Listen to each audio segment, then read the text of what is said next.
બાળકો દ્વિઘાત સમીકરણનું એક બહુ સરસ પીવાયક્યુ છે, ક્વેશ્ચનમાં બોલે છે આ સમીકરણનું સમાધાન કરે એવા ઉકેલોની સંખ્યા મીન્સ આનું સમાધાન કરે એવી x ની કેટલી કિંમત મળે એવો ક્વેશ્ચન છે. તો ફર્સ્ટ ઓફ ઓલ બાળકો પહેલું કામ તો હું જે x સ્ક્વેર છે, x સ્ક્વેર ને તો આમ લખું મોડ x નો square minus mod x minus 12 બરાબર 0. હવે બાળકો આના બે અવયવ પડે -4 અને 3. આ બની ગયું મોડ x નું દ્વિઘાત સમીકરણ, એના બે અવયવ પડશે -4 અને 3. તો આને હું આમ લખીશ mode x -4 into mode x plus 3 બરાબર 0.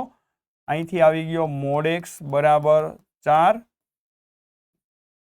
અથવા મોડ x બરાબર -3. પણ બાળકો કોઈ સંખ્યા, કોઈ વાસ્તવિક સંખ્યા x નો માનાંક ઋણ ક્યારેય શક્ય નથી. ઓકે, તો આ વસ્તુ પોસિબલ નથી. તો અહીંથી ફાઇનલી આપણને મળી ગયો મોડ x બરાબર 4. આનું સમાધાન કરે એવી x ની બે કિંમત નીકળે, +4 અને -4. તો આ સમીકરણના ઉકેલોની સંખ્યા, કેટલા ઉકેલ મળ્યા? બે. કયા બે ઉકેલ મળ્યા? +4 અને -4. ઓકે.